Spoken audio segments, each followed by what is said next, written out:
Hey, what is up guys? It's your boy Speed here, and today we're going to be going over the top 10 ways to gain MMR in solo queue. It's been a while since I've made one of these lists. My opinions have changed, my information is updated, and hopefully I can motivate and inspire you guys to simply perform better, have a better mentality in your solo queue games, and overall, just gain more MMR. But nonetheless, without further ado, smash the like button and subscribe to the channel. It helps us out, and we post here every single day content that's gonna get you to the next level. So yeah, click the like button, subscribe to the channel, click the bell, turn on notifications. I don't think I've ever really said that before, so maybe you guys should check. Maybe you subscribe, but you don't have the bell on. Big difference there. You gotta click the bell. Alright, now let's get into it, the top 10 ways to gain MMR. Starting off at number 1 is the biggest one for me. Over the last week, I have muted at least 100 people. You think I'm over exaggerating? I'm not. I literally have muted over 100 people. And a lot of the time, people aren't even directly flaming me. They're not attacking me for a misplay. They're not saying, hey, I don't like your potential skin tone. I'm gonna make fun of it.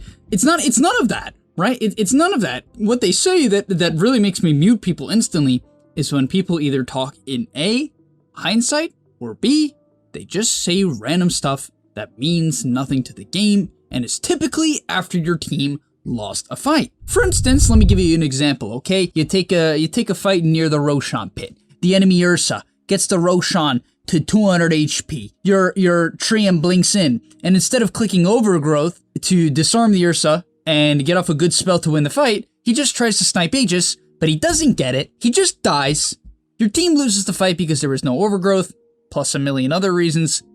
And then after the fight, your Shadow Shaman says, hey Trian, why didn't you Overgrowth, you animal? And that's the only thing he says. Nothing more than that, not, hey, let's smoke when we respawn, we need to shove more waves, nothing that could be implemented in the game, just Captain Hindsight.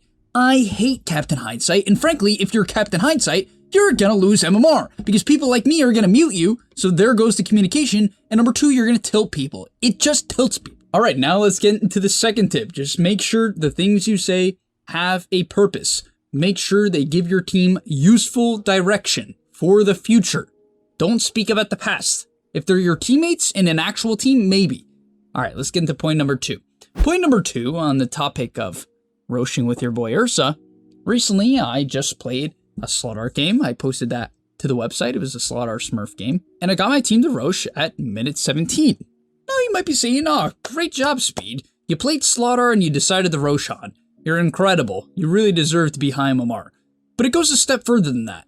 The reason why this is important is because what ended up happening is because my team was stronger at the time, which I had the feeling was the case, the enemy team felt the need to contest Roshan, as most players do in like 99% of cases, and we team wiped them. We got Aegis, and we team wiped them. You can imagine why that's good. Because that's the whole point of Dota. Get an Aegis, team wipe the enemy team, and then, you know, take the objectives or whatever, but that's the point. Like, people don't realize the value in roashing earlier. First of all, a lot of the time people don't even have the coordination to get their team to contest rosh at the same time.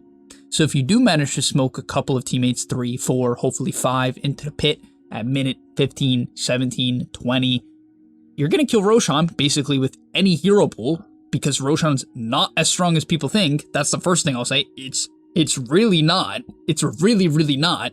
And then the second thing is half the time the enemy team decides to contest one by one, because they're like, I don't know how low Rosh is. That's the biggest advantage of Roshan. You can't see inside of the pit unless you have a few select heroes, like Clockwork, AA, Beastmaster, what else?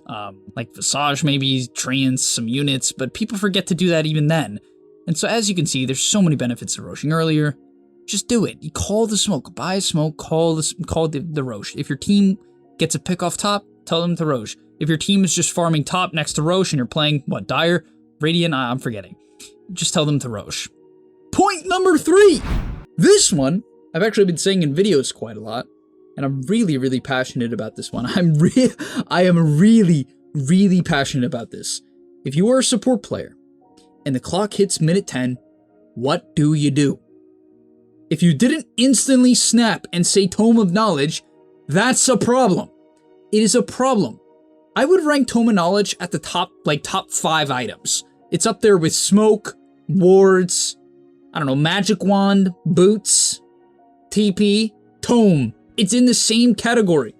In early level 6, that brings you from all the way from 5 to 6, is broken. And you only get one of them. There's a reason. There's a reason why you couldn't buy 5 tomes. It kind of makes me concerned. If Dota put 5 tomes in the game, I still think people wouldn't buy them. I really still think people wouldn't buy them, which blows, it blows me away. It's guys, if you're a core player, okay, and you see your support not buying the tome at minute 10, minute 10:30, tell them to buy it, okay? Tell them to buy it. If it hits minute 12, even minute 11:30, that's where like my patience starts to go away. If I open up the item shop and I'm just going to purchase a wand or finish an item or buy an obs because I want to put it down deep in their jungle, which you should do if you're a core player. The point is, just buy the tome then. If it's 11:30 or 12, just buy it. Someone needs to have it. 8 to 9, whatever it is, please buy it. Number 4, watch a pro match of a hero without any distractions and then play that exact hero with no distractions. What do I mean by this? A lot of the time when people are trying to learn Dota, they have a million things going on. For instance, they'll be watching a gameleap video and then they have their phone out watching a TikTok. I bet a bunch of you guys were just doing that. And you're like, oh, that's awkward. Yeah, it is awkward. You're not really learning. You need to learn. Learn. You want to get better? You want to gain MMR? What's the point of this video? Pay attention. Huh? Alright. But yeah, this is the thing that really works super well for me. If there's like one tip I could probably put on this list and leave it alone, this is like really huge for me. If I want to play a Phoenix game, especially when I was like a bit lower MMR and I wasn't, nearly as confident within my plays or what I could do, what I would do is I would watch Fly play Phoenix and then go play Phoenix. And all of a sudden, I would have a 10 times better idea of what to do at every stage of the game. My confidence would be much higher. I would get less tilted if someone flamed me because I saw that pros would do X play or Y play, or X build or Y build. And I would have a lot more confidence, not only within my play, but also when my teammates flamed me. So it really was a win-win, and I can't recommend it enough. Coming in at number 5, ask yourself, this one is really complicated. This one, it takes a lot of focus. You gotta ask yourself, and trust me, a lot of you guys, it's gonna take you a while to get this down and even just start to practice this, but you gotta. I'm trying to teach it to a lot of my current coaching students, my private coaching students, this concept, and it's tough, but we're getting there. You have to ask yourself, are the engagements I take, the fights I take, a result of me identifying gaps in the enemy team, mistakes the enemy team makes? For instance, positioning. Are they out of position? Did the Ursa TP top when his entire team is showing bottom? Did Ursa go Roshan when his team is bottom? Okay, that is a gap to take an engagement. That's a gap to smoke and catch them off guard. Or are your engagements entirely random? Actually, one more thing I forgot to say, or maybe your engagements can be based off an item timing. For instance, you're playing Leshrac, you just completed your BKB, that's your time to tell your team to go. It's also good to check your teammates' items as well. That's a big deal as well. If you can, handle all of that information. It really is information overload. But for the most part, most people's engagements are random. They're random. They are simply based off of, I'm bored. I'm gonna run into the enemy team. I was told in a gameleap video that Mars is meant to fight and meant to get pickoffs. That's why I'm gonna run into the enemy jungle or at the first person I see. But it's not based off anything. It's not based off the fact that the PA is definitely alone or it's a 1v2 or anything like that. It's just random. You're not going to get to Immortal taking random engagements. Actually, maybe you will. A lot of the rank 2K players, I swear to God, almost none of them do this. Or like really are good at it. But when you get to like rank 500-ish, that's when like people really start to get good at like identifying gaps and quickly. Coming in at number 6, if you feel the need to tilt out and yell at someone, realize you're gonna lose MMR because of this. And I know it's like, Speed, that's really simple. If I tilt out, I'm gonna lose MMR. I'm gonna tilt people, I know. But I actually think that sometimes people, they justify tilt if someone does it first. I do this all the time, okay? We're all guilty of this. Be honest, okay? Be honest with yourself here. Do you, like, in a game, okay, you just died. Your shaman calls you a racial slur and tells you that you should quit the game. You take this as an offense because it's offensive. And what do? You yell at him. You feel really justified. You're like, oh, I'm such a good person. I just told, Banana Slayer 69 that he's an animal. And I feel really good about it. The thing is, you have a much higher chance of losing the game now. Why? Because Banana Slayer is probably going to drop his items or, follow click you, right? Move, whatever it's called, move command you. All of a sudden, your game's done. Maybe you could have won that game. And I know a lot of you are going to say, but most of those games I just can't win. You want to know why you can't win them? Because you react poorly. You would win some of them, not all of them. No one wins all their games. You would win some of them, which is going to help you in MMR, because if you lose 30 MMR and you won that game, that's a 60 MMR swing. It's a freaking lot. One win that you should have lost is a huge swing. Huge. And you decided to say something, right? You tilted them out. I had a Pudge do this. My Tinker, last pick Tinker, in like a mediocre Tinker game, lost his lane. You wanna know what Pudge did? He cursed at the Tinker. Tinker responded. GG. All right, point number 7. Push some waves. Go die. In-game. Go die in-game. YouTube, please don't take away the ads. Go die in-game. Further. Go further out onto the map. Keep going. Did you kill a creep wave? Kill the next one. Stop going back. Every single time I coach someone, every single time they kill a creep wave, they say speed. I ask them, are you pushing waves? Are you getting good at pushing waves? They say yes. I watch them push waves. They kill one wave and then they back. Every single time.